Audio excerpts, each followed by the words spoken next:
Baik, Bismillahirrahmanirrahim. Assalamualaikum warahmatullahi wabarakatuh.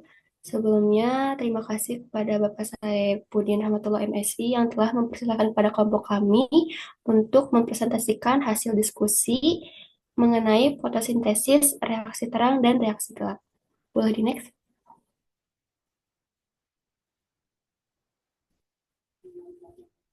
Nah, sebelumnya kami di sini dari kelompok 13 yang beranggotakan dua orang. Saya sendiri Aisyah Nasan Kuzaimah dengan NIM 122208007 dan Maradista Cefatriawan dengan NIM 12220800052. Boleh di next. Nah, selanjutnya di sini yang akan kami bahas yaitu mengenai reaksi fotosintesis umum, lalu ada reaksi terang dan reaksi gelap.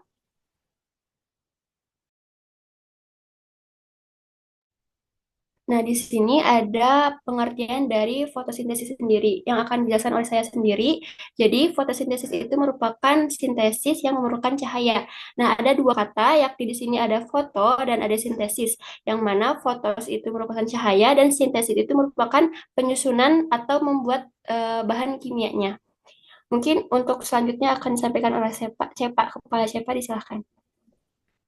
Oke, baik. Terima kasih, moderator. Secara sederhananya gitu ya, bahwasanya reaksi fotosintesis itu melibatkan berbagai enzim yang dapat dituliskan sebagai berikut gitu ya. Di mana reaksinya itu tuh karbon dioksida ditambah dengan air dengan bantuan sinar matahari atau cahaya matahari dan klorofil yang akan menghasilkan C6H12O6 atau glukosa dan juga oksigen. Nah, yang mana proses ini tuh dimulai dari klorofil yang ada di daun itu tuh akan menerima sinar matahari dan akarnya akar tanaman itu akan menyerap air dari tanah untuk disalurkan ke batang dan juga daun. Sehingga daun itu akan menyerap karbon dioksida dari udara yang nantinya unsur-unsur ini tuh akan terkumpul dan daun itu akan memasak seluruh bahan di kloroplas sehingga menghasilkan glukosa dan juga oksigen. Nah, jadi fotosintesis ini juga terjadi di dalam kloroplas ya dan terdiri dari dua tahap, yakni ada reaksi terang dan reaksi gelap yang akan kami bahas pada kesempatan kali ini.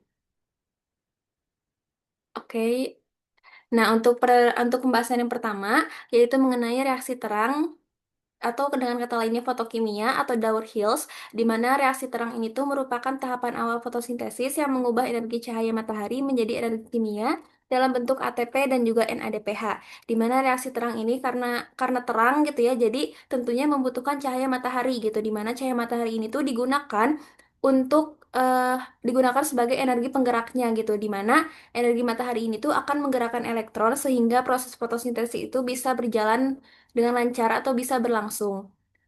Nah, selanjutnya di sini ada masih tentang mengenai reaksi terang juga gitu ya bahwasannya pada slide ini pada tahap pertamanya, energi matahari ini tuh akan ditangkap oleh pigmen penyerap cahaya dan diubah menjadi bentuk energi kimia, ATP, dan senyawa reduksi NADPH, di mana proses ini tuh disebut dengan tahap reaksi terang. Atom hidrogen dari molekul H2O itu dipakai untuk reduksi NADP+ menjadi NADPH dan O2 ini tuh akan dilepaskan sebagai hasil samping reaksi fotosintesisnya. Reaksi ini juga dirangkaikan dengan reaksi endergonik di mana akan membentuk ATP dari ADP plus PI. Dengan demikian, reaksi terang ini tuh dapat dituliskan dengan persamaan seperti yang tercantum di layar gitu. Nah, lalu pembentukan ATP dari ADP plus PI ini tuh merupakan suatu mekanisme penyimpanan energi matahari yang diserap kemudian diubah menjadi bentuk energi kimianya. Nah, yang mana proses ini tuh disebut dengan fotofosforilasi. Nah, selanjutnya pada reaksi terang itu terjadi di grana atau membran tilakoid yang mana terjadi di grana ini tuh energi cahayanya akan memacu pelepasan elektron dari fotosistem di dalam membran tilakoidnya. Nah, fotosistem ini tuh merupakan tempat berkumpulnya beratus-ratus molekul pigmen fotosintesis. Nantinya, aliran elektron ini tuh akan melalui sistem transport menghasilkan ATP dan juga NADPH. Nah, selanjutnya bahasan secara jelasnya gitu ya, secara submikroskopiknya bahwasanya ini tuh di sini tuh di bagian membran tilakoidnya Yang mana tadi kan telah disebutkan bahwasanya fotosistem itu tuh merupakan alat untuk menangkap foton atau cahaya mataharinya. Nah, maka dari itu pada fotosistem tersebut tuh terdapat pigmen-pigmen klorofil yang akan menangkap energi cahaya matahari. Di mana fotosistem satu ini tuh yang ada di bagian awal gitu, yang ada PC FD gitu. Nah, ini tuh merupakan fotosistem satunya, sedangkan fotosistem 2 itu ada di sebelah sini gitu. Nah, yang mana fotosistem satu dan fotosistem 2 ini tuh dibedakan berdasarkan kemampuan mereka untuk menangkap cahaya dari panjang gelombang yang berbeda-beda. Tentunya untuk fotosistem satu ini tuh memiliki panjang gelombang 700 nanometer, sedangkan fotosistem 2 ini berada pada kisaran 680 nanometer. Yang mana nilai tersebut tuh menggambarkan bahwasanya mereka itu menggambarkan kemampuan mereka untuk menyerap cahaya dengan panjang gelombang tertentu. Seperti yang tadi telah disebutkan bahwasanya pada fotosistem satu itu 700 nanometer, sedangkan fotosistem 2 itu 680 nanometer. Nah, di sini fotosistem 2 ini eh dan ini fotosistem satunya. Nah, yang mana ada beberapa bagian atau proteinnya gitu. Nah, di mana ini tuh PECQ-nya atau senyawanya gitu. Yang mana PECQ ini tuh plastoquinone dan ini tuh CYT itu kompleks sitokromnya dan PC ini tuh merupakan sioninnya dan FD di sini tuh merupakan ferredoksinnya serta di sini juga terdapat NADP plus reduktase yang akan membantu menghasilkan tadi NADPH gitu. Nah, selanjutnya ada ATP sintase juga di mana ATP sintase ini tuh yang akan menghasilkan ATP-nya karena tadi telah di-mention juga bahwasanya pada reaksi terang ini tuh akan menghasilkan ATP dan juga NADPH.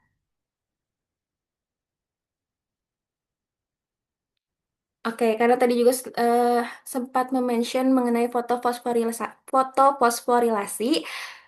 Maka dari itu, ini mengenai pembahasannya, fotofosforilasi itu adalah proses di mana energi cahaya itu digunakan dari fotosintesis untuk mengubah ADP atau adenosin difosfat menjadi adenosin trifosfat atau ATP.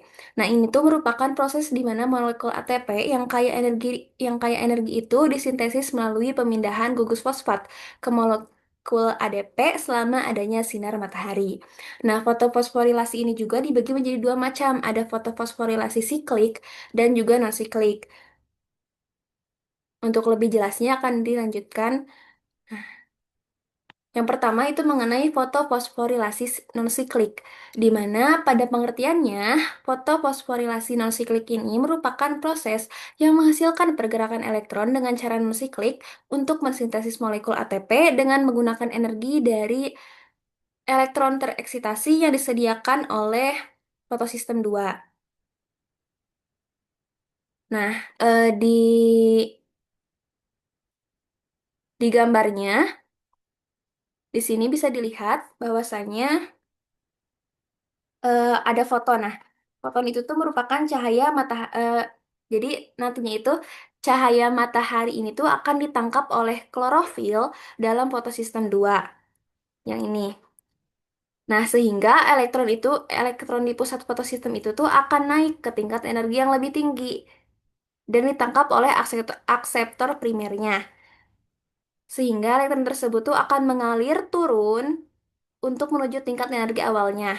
Namun, melewati berbagai molekul sebagai akseptor. Nah, elektron yang telah naik tadi itu tuh menyebabkan pusat fotosistemnya tuh kekurangan elektron. Untuk mengisi kekosongan tersebut, suatu enzim akan memecah H2O menjadi dua molekul H+ plus dan juga molekul O negatif yang disebut dengan fotolisis air. Nah, dan akan mendonorkan elektronnya pada pusat fotosistem kedua tadi. Yang mana molekul oksigen ini tuh, molekul oksigen negatif ini tuh tadi akan bersatu dan akhirnya itu akan berubah menjadi oksigen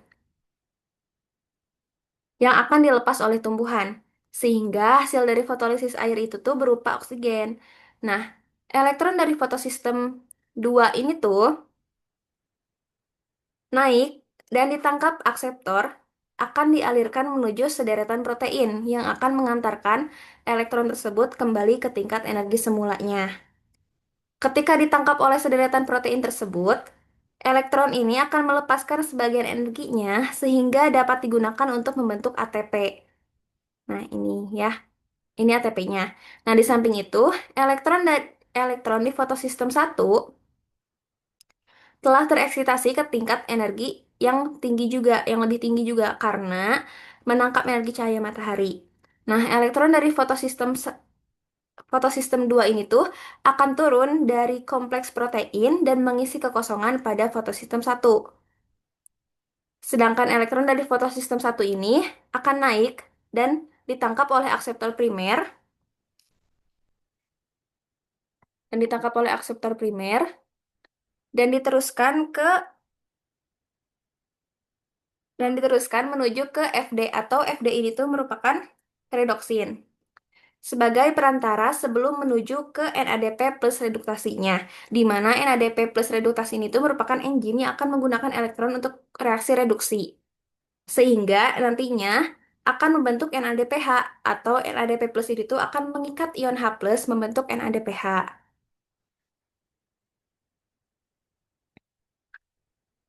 Jadi pada intinya itu fotofosforilasi non-siklik itu terjadi dalam melibatkan fotosistem satu dan juga 2.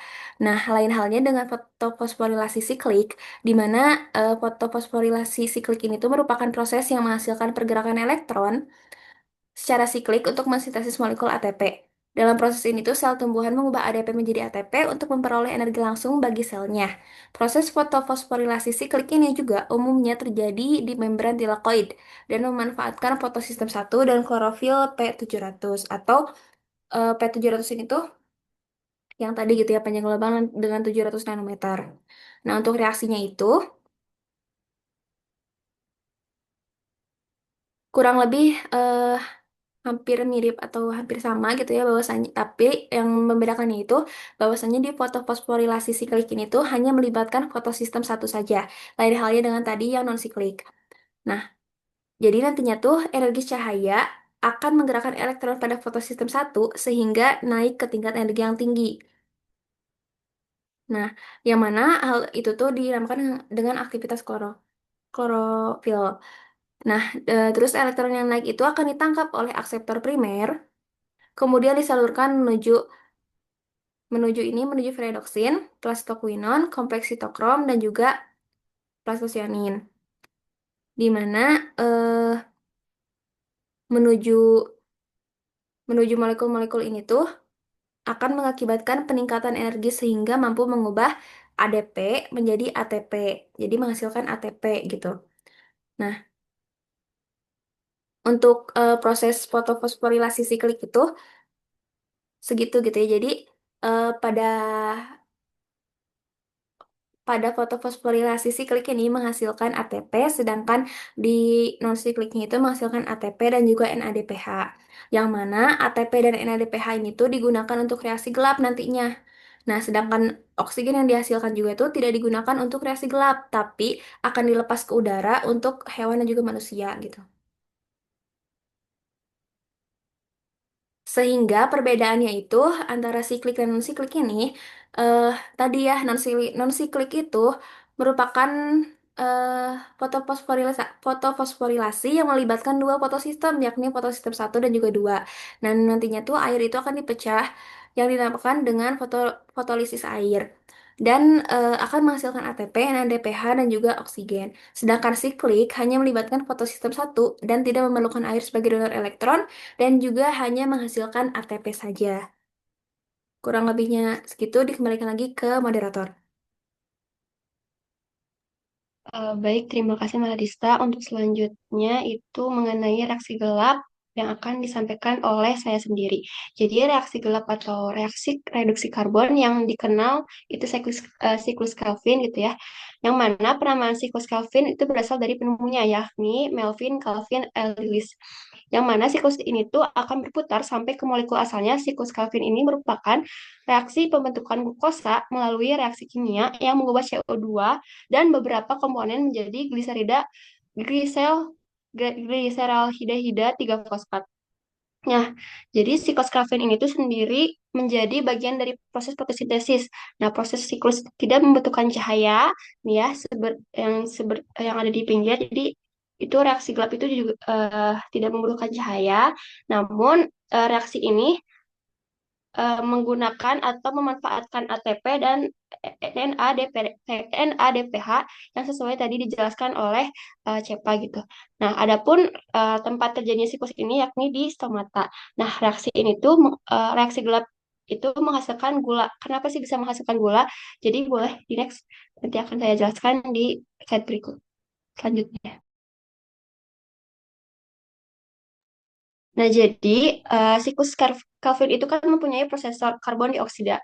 Nah, di awal tadi proses fotosintesis itu bahannya itu kan H2 ditambah CO2 yang tadi dijelaskan oleh Maradista, yang mana H2 itu tuh merupakan untuk reaksi terang, sedangkan CO2-nya itu untuk tempat reaksi gelapnya. Nah, jadi CO2 itu masuk ke dalam yang di atas itu masuk ke dalam Kelvin, em, yang mana itu kan pada stomatnya.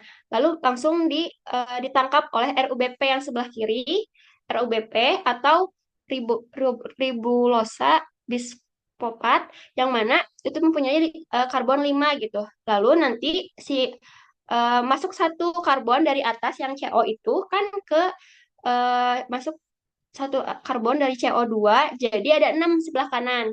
Sebelah kanan yang sebelah kanan itu, namun posisi ini tuh tidaklah stabil gitu.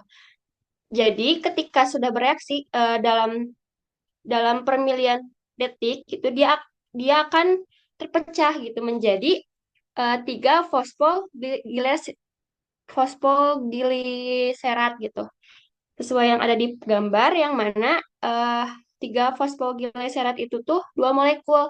Nah, mengapa disebut tiga fosfogliserat? Itu karena unsur P-nya itu ada di atom C nomor 3.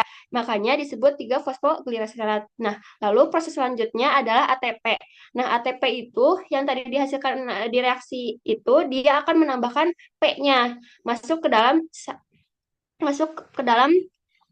tiga fosfogliserat tersebut. Nah, sehingga molekul tiga fosfogliserat itu akan dijadikan jadi 1,3 bisfosgliserat. Nah, itu mengapa gitu? Karena atom P itu telah mengikat pada C01-nya dan C03-nya. Nah, selanjutnya ada NADPH. Nah, NADPH yang tadi itu direaksikan di reaksi terang, itu dia akan mengambil kembali P yang ada pada 1,3 bisfosgliserat. Nah, sehingga menjadi G3P atau gliseraldehida 3 fosfat, yaitu akan menjadi aldehid. Kemudian G3P ini mempunyai 3 atom P yang mana dia itu akan keluar dari siklus Kelvin untuk membentuk karbohidrat gitu. Ingat lagi, jadi untuk G3 itu adalah bahan sederhana dari karbohidrat.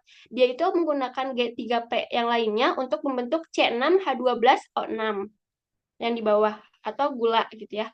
Nah, kemudian sisa dari karbon itu yang keluar, yang tidak keluar, jadi kan itu harusnya kan keluar, tapi yang tidak keluar itu akan eh, kembali gitu ke kiri lagi, akan kembali lagi membentuk RUBP lagi atau ribosa bisfosfat. Nah, jadi ingat lagi yang tadi masuk ke dalam siklus Kelvin itu adalah tiga molekul C2 yang kemudian ditambahkan RUBP. Nah, jadi kan RUBP-nya itu tadi ada 5 ya, 5 atom karbon. Nah, 5 itu dikali 3, yang mana jadi 15, lalu ditambahkan si 3 CO2 yang di atas, itu menjadi 18. Nah, ada 18 ikatan karbon yang dihasilkan dari satu siklus Kelvinnya, gitu. Satu siklus Kelvinnya, satu kali reaksi siklus Kelvin, yang mana tapi yang dikeluarkan itu adalah G3P yang mempunyai 3 atom karbon juga, yang mana artinya itu ada sisanya itu kan tadi kan 18 dikurangi 3 jadi ada 15 lagi gitu. Nah, jadi 15 itu dibagi 5 atom karbon yang RUBP, yang mana nanti artinya 15 dibagi 5 itu jadi 3 sisanya gitu. Jadi artinya 3 RUBP itu molekul yang dihasilkan dalam satu siklus Kelvin. Nanti dia itu akan mengantar tiga karbon lagi, jadi nantinya itu berulang gitu. Lalu untuk selanjutnya, boleh di next. Nah, di sini bagaimana sih proses RUBP yang tadi yang ada di sebelah kiri tadi, yang cuma satu tadi, kemudian ditambahkan satu C yang di atas dari CO2 yang mana menjadi 6 gitu. Nah, kemudian jadi itu tuh akan terpecah gitu menjadi dua molekul yang berbeda. Dua molekul yang berbeda, kemudian eh atau ini ada PGA ya, yang sebelah kanan ada PGA yang mana itu kemudian si PGA itu mendapatkan P dari ATP yang kemudian direduksi P-nya oleh NADPH. Nah, NADPH akhirnya, jadi ATP-nya itu hanya itu akhirnya menjadi G3P yang wah, yang G3P itu akhirnya menjadi dua dua G3P atau yang paling bawah ya ada dua dua dua G3P available for synthesis of.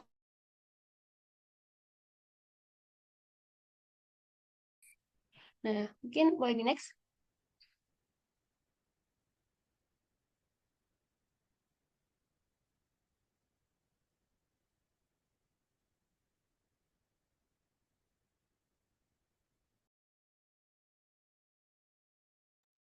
Nah, untuk selanjutnya itu ada tahap siklus Kelvin. Jadi inti dari reaksi yang sebelumnya gitu. Jadi siklus Kelvin itu menggunakan ATP dan NADP, H, NADP, NADP yang mana itu untuk mengkonversi si CO2-nya gitu menjadi gula. Hasil akhirnya itu gula. Yang mana selanjutnya itu ada tahapan tiga siklus Kelvin. Mohon maaf ya itu siklus. Jadi ada tiga. Yang pertama ada fiksasi CO2. Nah, fiksasi CO2 itu merupakan penangkapan si CO2 oleh si RUBP tadi. Nah, kemudian ada reduksi C. Ada reduksi C atau karbonnya.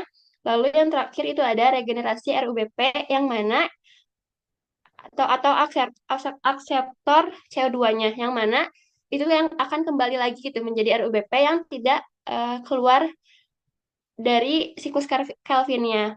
Lalu selanjutnya itu ada tiga bagian siklus Kelvin menghasilkan satu molekul gula. Jadi tiga bagian siklus Kelvin itu akan menghasilkan satu molekul gulanya gitu. Mungkin boleh di next. Nah, mungkin cukup sekian yang dapat kelompok kami sampaikan. Kurang lebihnya mohon dimaafkan. Wabillahi taufiq wal hidayah. Wassalamualaikum warahmatullahi wabarakatuh. Waalaikumsalam warahmatullahi wabarakatuh.